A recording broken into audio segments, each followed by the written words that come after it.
it's a conditioned response that is risky.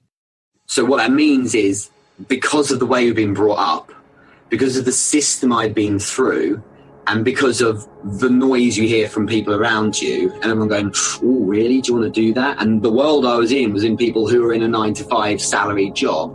Of course, the reaction is that's going to be risky. But when I took a nanosecond to actually listen to myself, I was like, you've got this.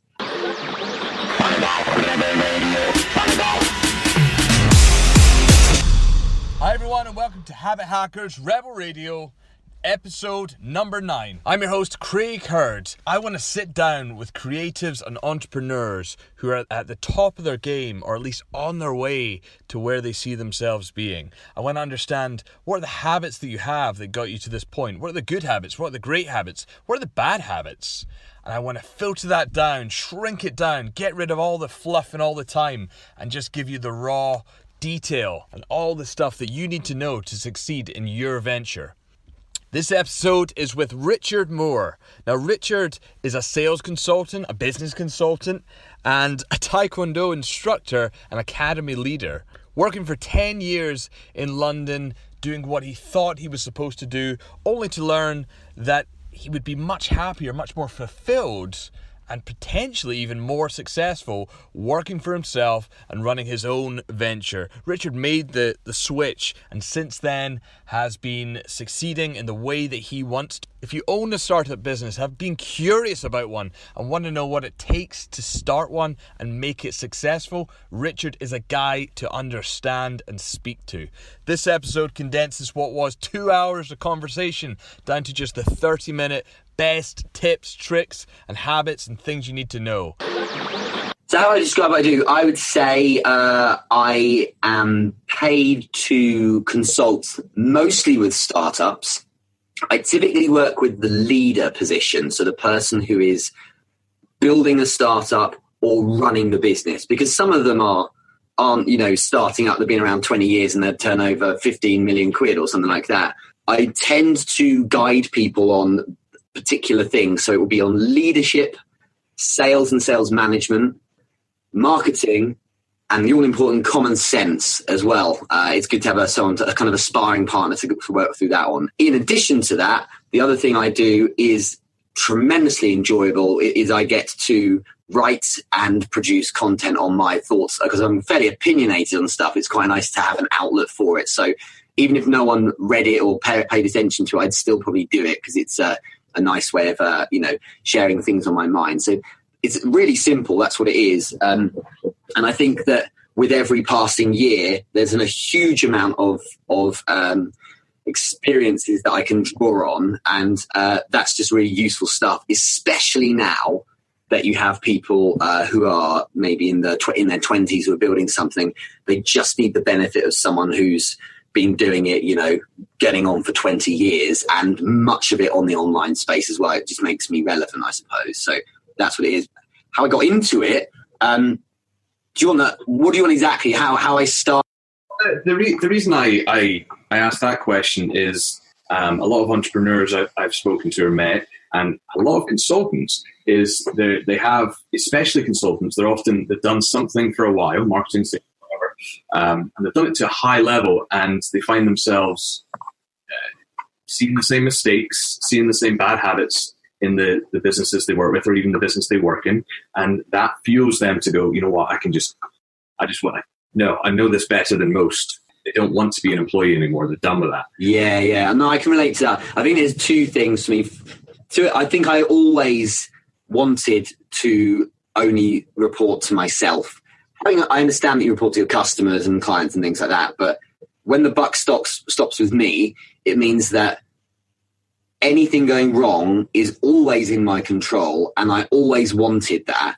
And I think in the later years of working in a job where I was an employee, I increasingly was in this place where I was like, I'm fine, I'm doing great, but the person above me is really stressed out, and I'm having to absorb that person's stress or deal with the fact that they're making mistakes or are scatty with their time management, or do you know what I mean? And I wasn't thinking I was this god of business, but I was thinking, there are so many holes in this person. I would rather be doing it myself. And that wasn't just one guy. It was like every time. And the reason why, I think, is because everyone will run their own thing their own way. And so because it wasn't my own way, it wasn't how I would necessarily do everything, it's just like, well, I don't entirely agree with it. I would do things slightly different. And eventually it's just like, I just want to do it my way. But the other thing as well was it wasn't just like a problem with authority. It was actually circumstantial as well. I just got to this point where I thought, I've done like 10 years almost in the city. I've worked my face off and made loads of money and got so many great experiences. But now it's family. I wanted a bit more depth to things. And I just thought when it comes to having balance in my life and things like that, I needed to address it. I always backed myself to be able to sell and close, which meant that I never worried about, oh, well, if I quit a job and start something, will I be able to pay mortgage and things like that? So I thought to myself, so what do you want to do?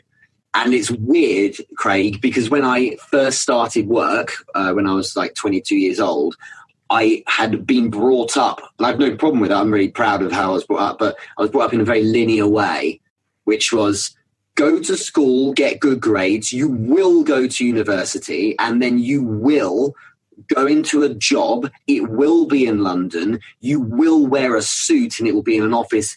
What the job is doesn't matter, but that is the look it will need to be, right? And as a result, it was like we had to have the audacity to say, well, you should go and do your own thing. It's like, no. You actually get into this system and work your way up in someone else's company.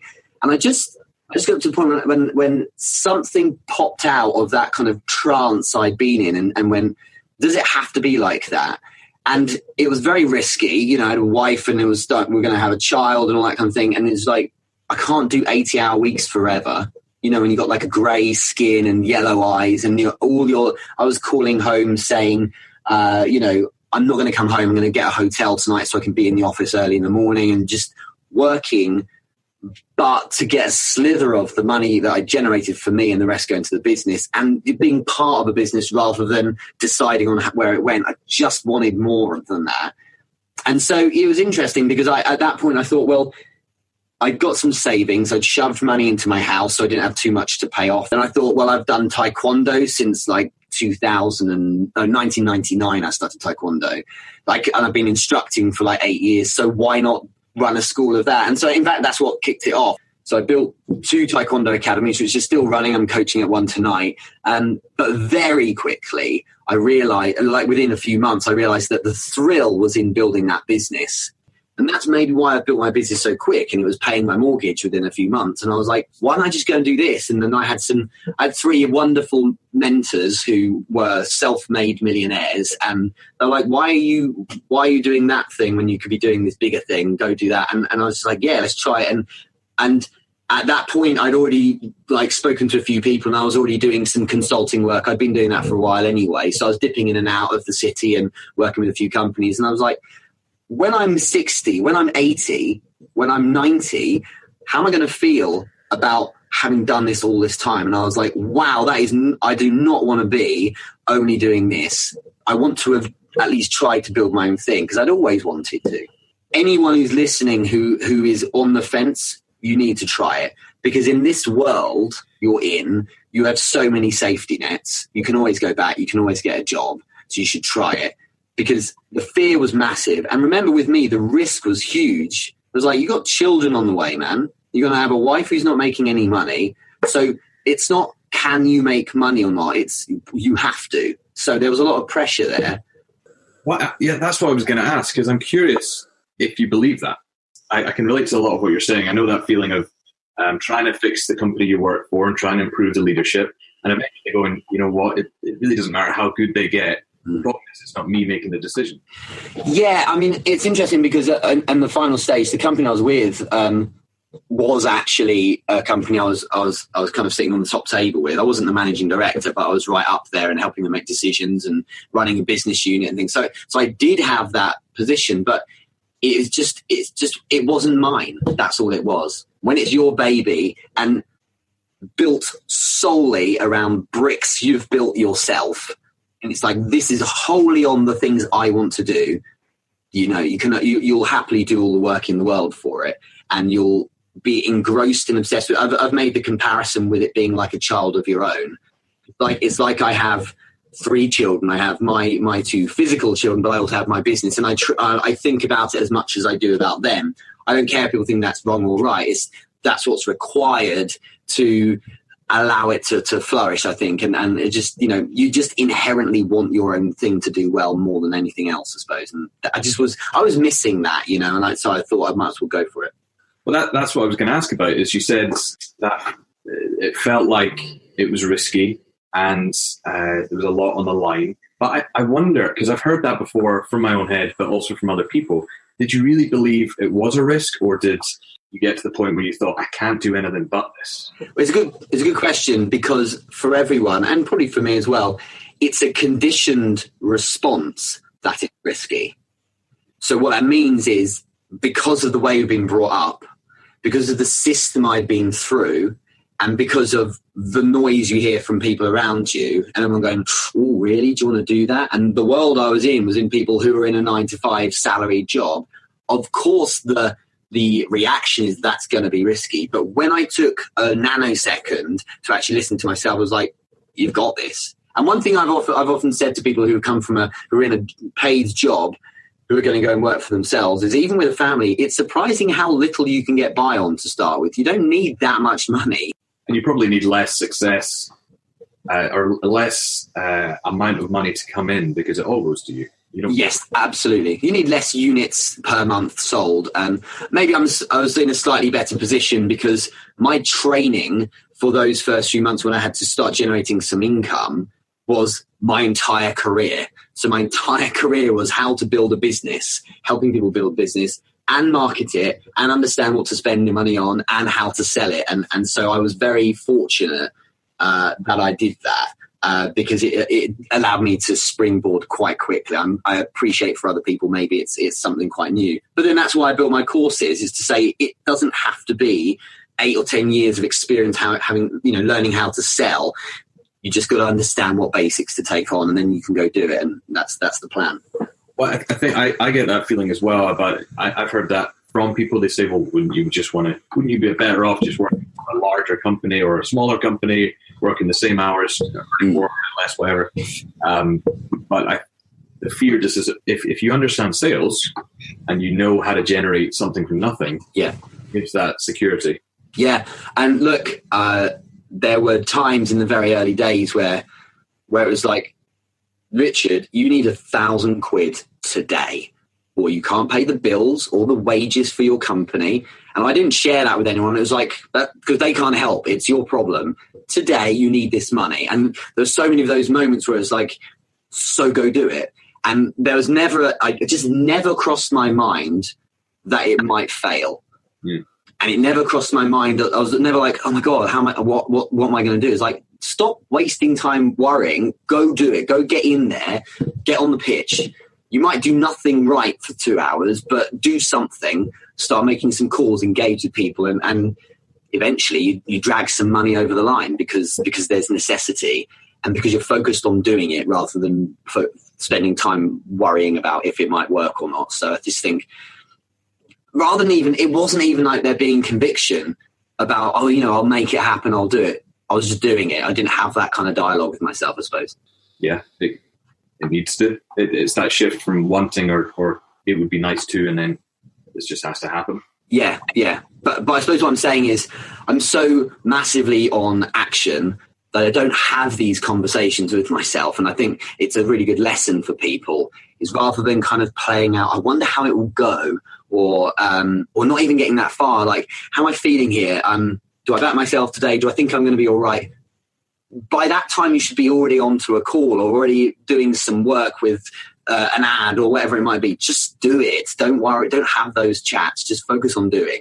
And I think that in the early stages, it's a case almost like it's almost better to make loads of mistakes and bulldoze through trees, or if you like, to kind of get to your objective, rather than try and take the dainty, elegant route through. Just like get on there, especially when you're new to something.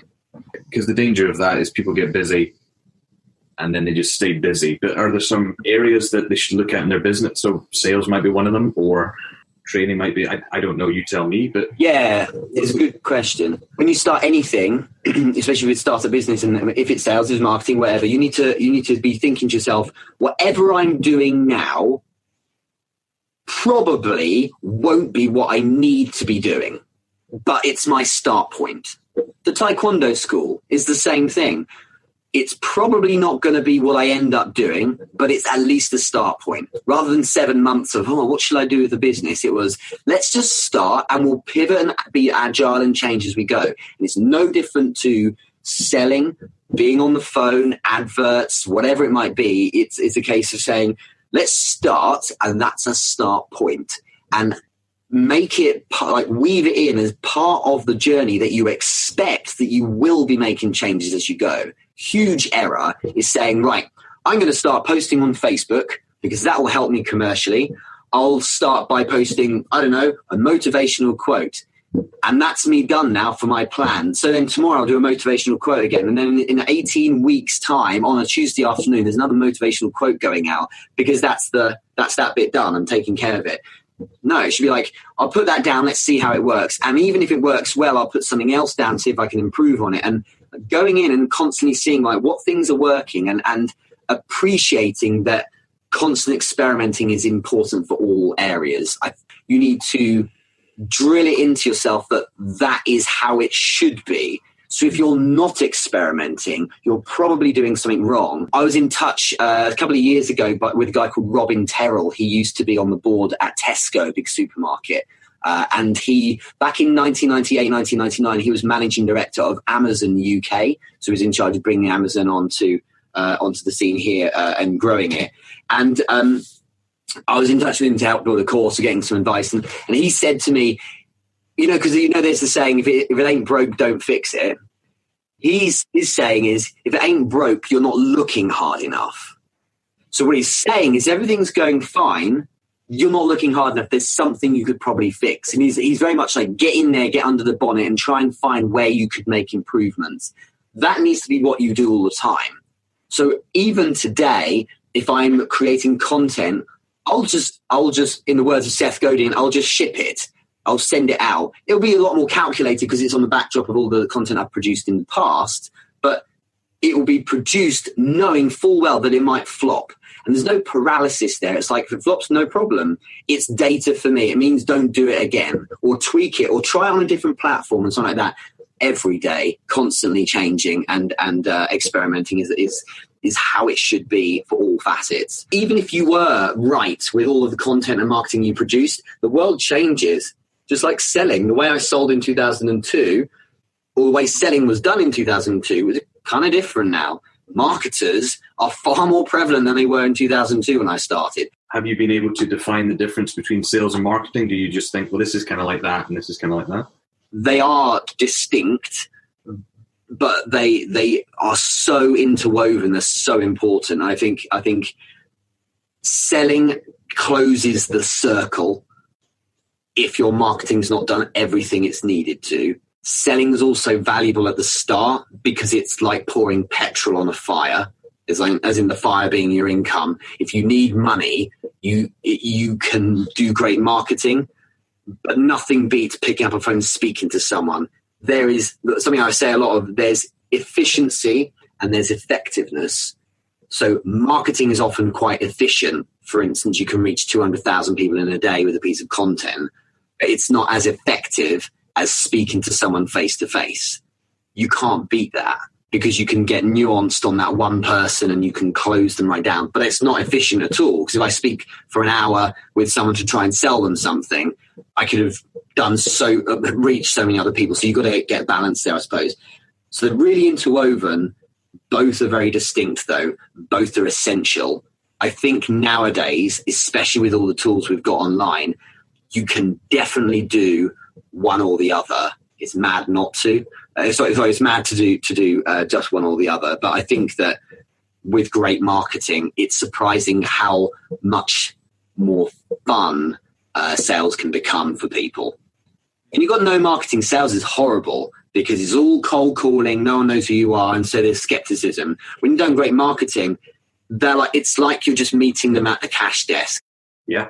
And one, because I think an excuse I've heard before, maybe have too, from solopreneurs or small businesses is we don't have the time, we don't have the resources to market. We've got John, he's our sales guy, but marketing is a bit fluffier, it takes longer.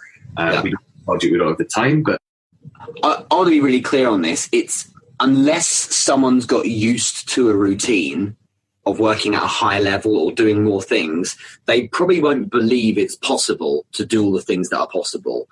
There was a time where I did literally everything, and I was like, how can I like conquer that mountain every single day? But when you're doing it, it's like, okay, I've just got to do it. And after a while, you get used to it, you naturalize to it, and you can do it all. But it's not pretty.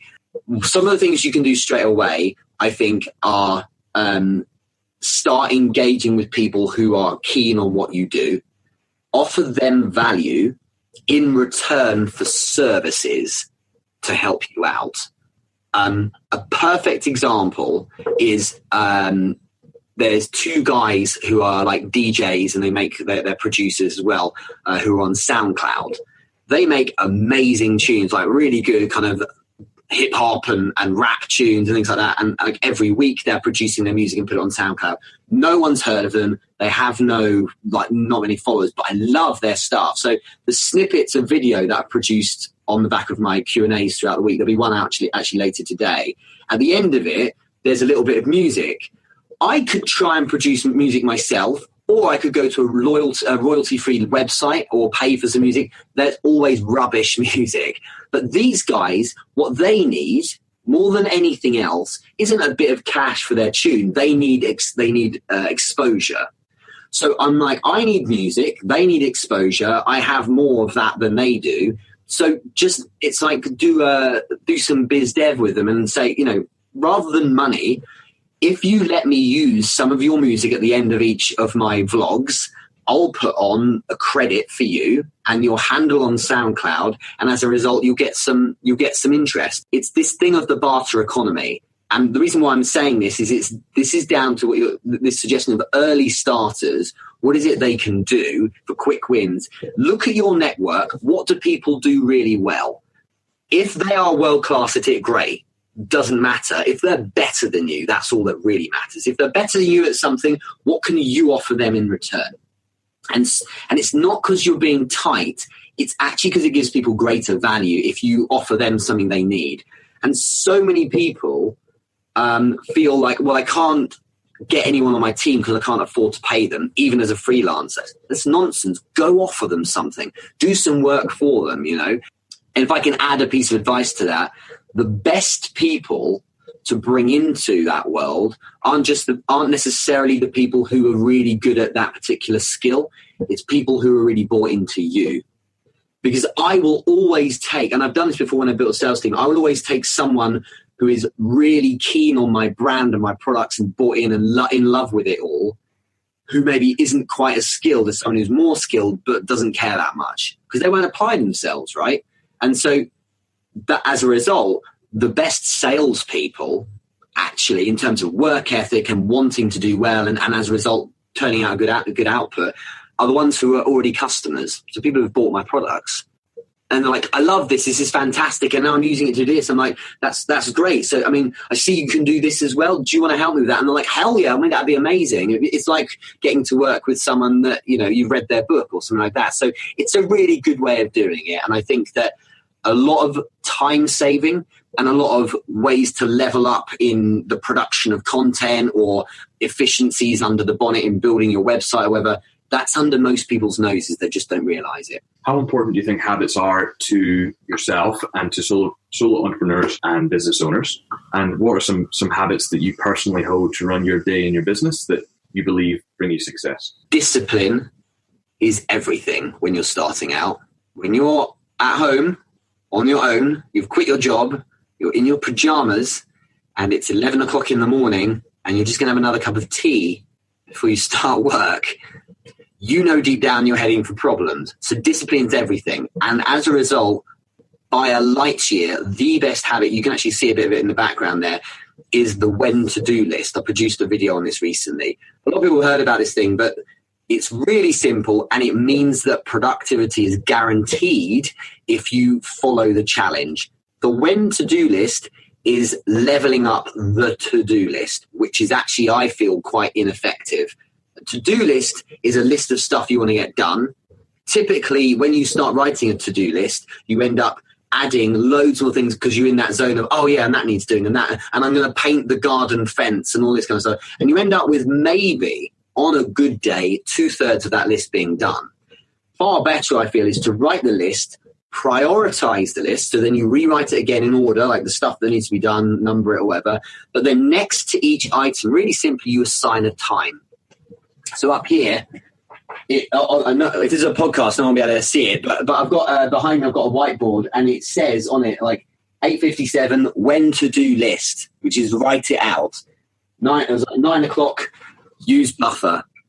9:30, Instagram post. 9:45, LinkedIn article. 10 o'clock, Q&A preparation, and so on. It's like even scheduling a cup of coffee, even scheduling half an hour downtime with my wife. I schedule in the 10 minutes when I'm going to read a book, spend time with my children, everything there. And then it's paint by numbers across the day. And what you also need to do is enjoy the challenge, because people say you'll never watch the clock. Rubbish, you should be watching the clock all the time. Enjoy the challenge of saying, do you know what? I've got 6 minutes left to finish this thing. Let's hustle. Come on, because in 6 minutes' time, I'm starting that next task. And it's great for two reasons. Firstly, you can feel that productivity, because productivity and getting stuff done and hard work, it's all habit. The reason why some people are highly productive is because they're used to being highly productive. We're all built in the same way to start with. They're just in the habit of doing it lots. And those that aren't productive or super motivated all the time or like delivering on tasks every day, is just because they're not in that habit. So with a when to do list, you have everything you need to do in the day. And the beauty of it is it can be, 9:58 in the morning, and you look at that list and you say, I know exactly what I'll be doing at 4 o'clock. And obviously you build in some contingency here and there, but you say, also, I know when I down tools for dinner at 5:30 that all of that stuff's going to be done. And if you want to build hustle because you are procrastinating or because you don't have much momentum, the when to do list is the thing that it creates routine and habit. And that's really powerful. I want to add to that the other thing I kind of developed a few years ago. It was a really popular YouTube video, actually. This idea of a time island.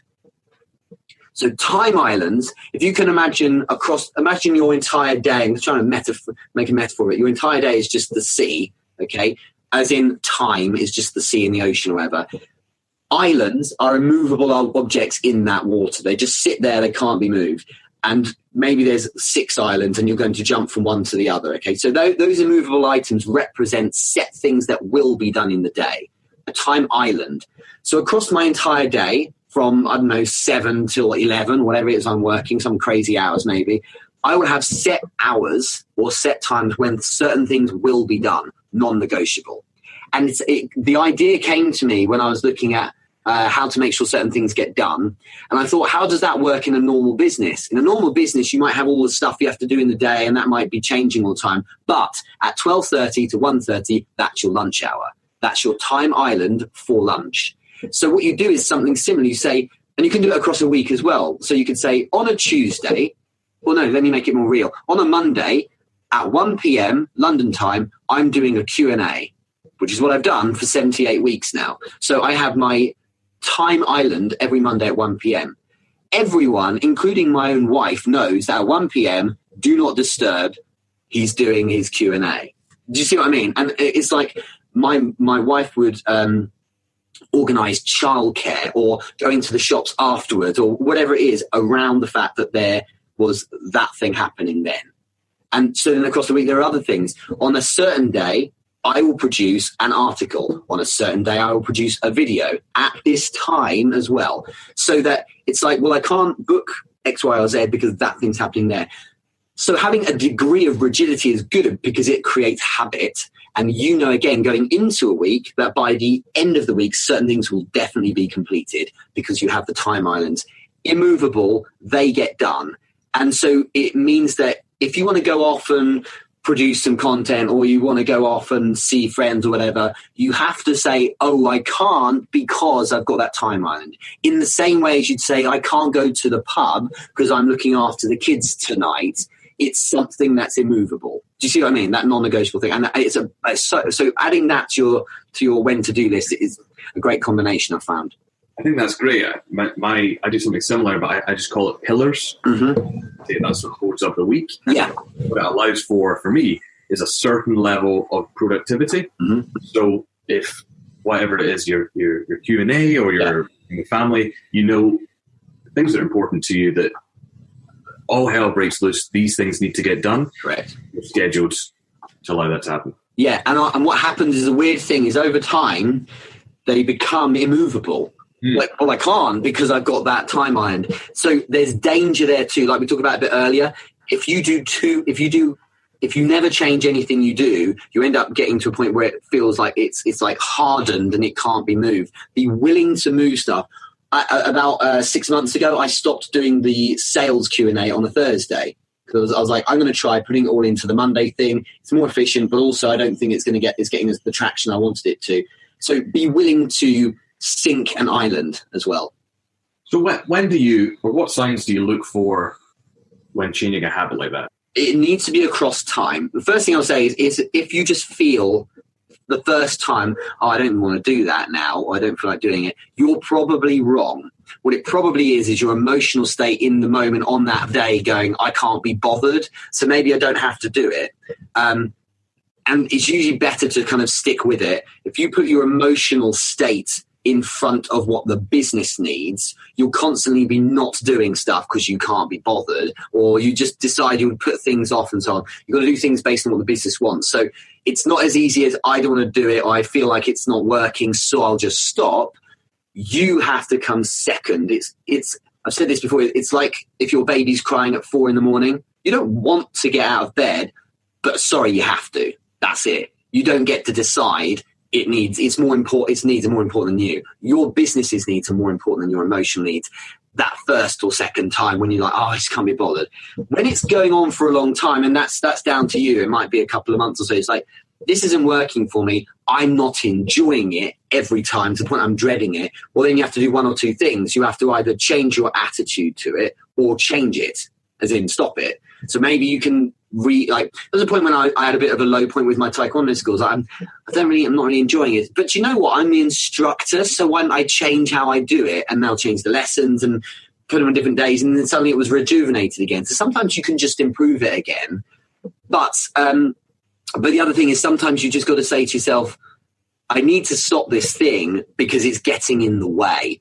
And the Thursday session, it was like, it's actually getting in the way. I have a vast amount of client work that I do probably 90% of my week. The rest of the time is working with the online stuff, but it's tiny compared with the being in businesses and coaching people and sending out invoices kind of work that I do. And it was like the Thursday was killing me because it was prohibiting my ability to go and work with more clients. And in terms of personal brand and building interest in these Q&As, the startup one on the Monday was thriving, I think, because it was a Monday morning. People were like, oh, great, I'll jump into the Q&A and listen to what's going on. And the Thursday one, it just wasn't really firing. So joining together made sense as well. Just be looking always at it. It doesn't mean you have to stop something if it's not working out. You ask yourself the question, how do I streamline this instead? If I wanted to run my consultancy and drop my Taekwondo school, I was like, that was an option, but I thought instead, well, why not streamline it? Instead of teaching 5 days a week, including a Saturday morning, let's teach 2 evenings a week. Stack all the lessons on top of each other on a Monday and a Thursday. Now we're doing Taekwondo still. Now we have income still from that business, and suddenly we're freed up a lot more time. So you can always do both, but sometimes a little less of one, or maybe streamline with the other. Do you see what I mean? So It's not always that binary. What are the practical habits can people implement to be more productive? There's a couple of things. So firstly, there's the quarter approach I have in the day. So when it comes to building the to-do list, what I always do is I divide my day into 4 quarters loosely. They're not exact quarters by time, but kind of a quarter in the morning and one till around lunch, one in the afternoon and one in the evening. The first quarter is a maintenance and routine quarter.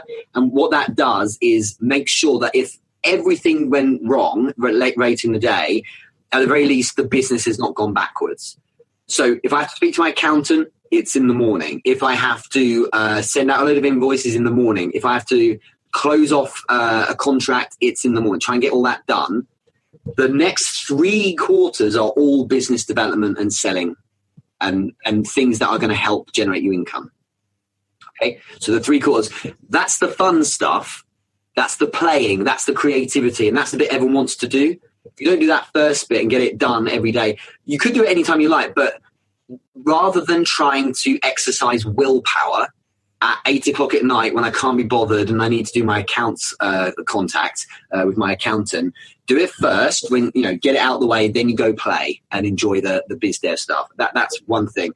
In addition, when it comes to prioritizing tasks, I've got these things I've developed over the years. It's quite helpful for you. There's this thing called the CEL approach, CEL. There's all these little things I help to remind myself. So CEL, it's how you decide what tasks are important and what ones to not do. Because we've all got enough tasks to do, right? But there's never enough time to do it. The first one, C, stands for customer/cash flow. So the first or high priority task, the things that should come first, are ones related to gaining a new customer, because you should be trying to do that every day, and also gaining income. If there's an opportunity to bring in the piece of business, it comes first, because that's your oxygen for your company. That's the prioritizing. The second thing is essential tasks. So E stands for essential. What that means is it's like, right, by the end of this week, I have to submit a signed copy of my director's report to the accountants. But this is the crazy thing, that is superseded by those C-level tasks. New customers come first. The admin can wait to a degree, but if it's essential task stuff that has to happen, that's a very close second, but cash first. Because it's so easy to do essential admin task, and then you are then... I've seen this actually 70% of the startups I work with marginalize going for new customers each day. And every day you should be asking, you should always ask yourself at least once, where's my next customer coming from?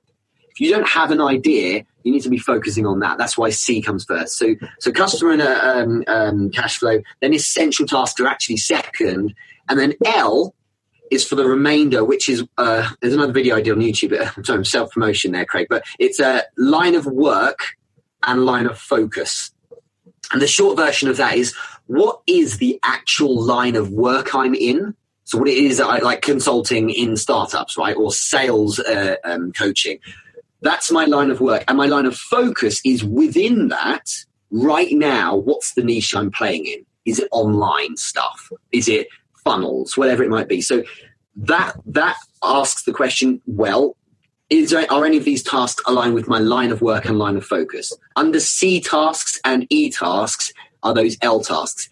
Anything else, any other tasks, if miraculously you had time at the end of the day, well, then you get a chance to look at them.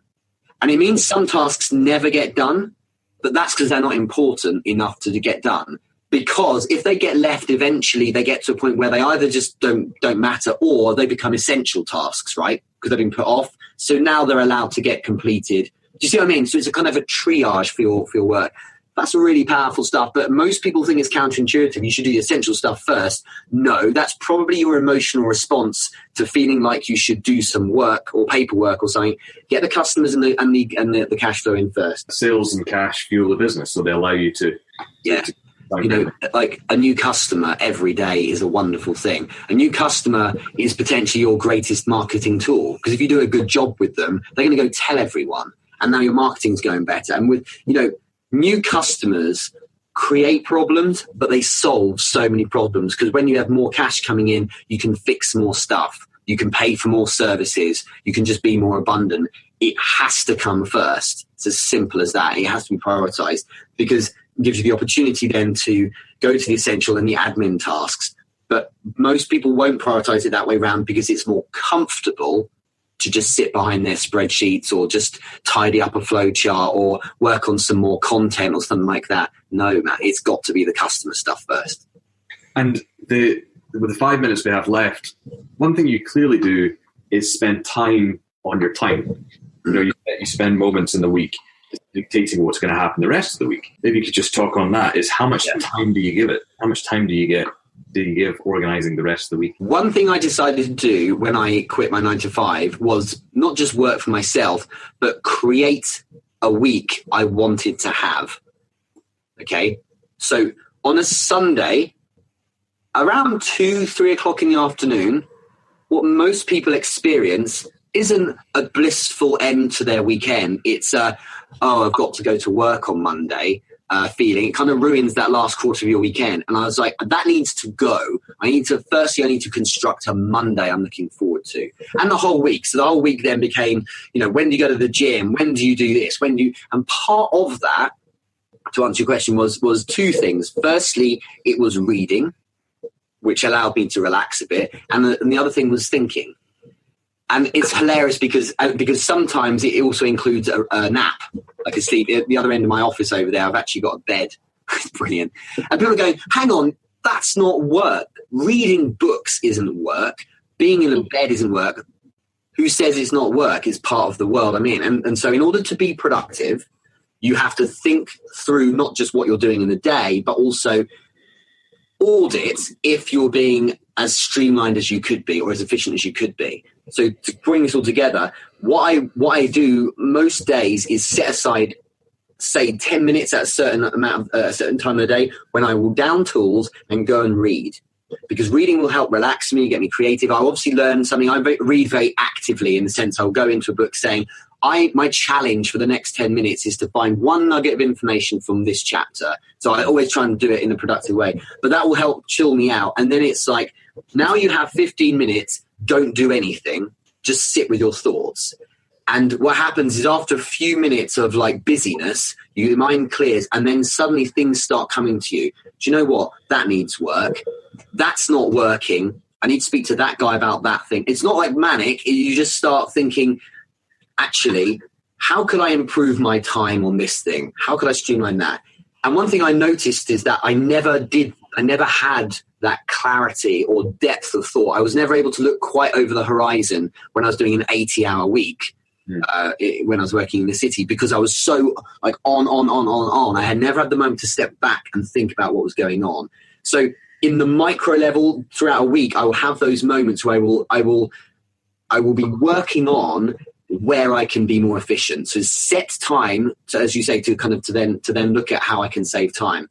And then on a larger scale, at least once in a year, I did this year up in the Redwood Forests up in Sonoma, north of San Francisco, where they shot Return of the Jedi, the Ewoks, Forest Moon of Endor. I was up there in a cabin, completely off grid. So I was there for like a week and having deep level thinking on so they're the times when you say to yourself, right, looking at the business, what major things do need changing? Like, where can I completely change structure? Do I need to actually completely drop that particular part of the business, or am I being efficient here? Do I need to be getting up an hour early and going to bed an hour earlier as well, or shifting certain things? So those big decisions to be made there as well.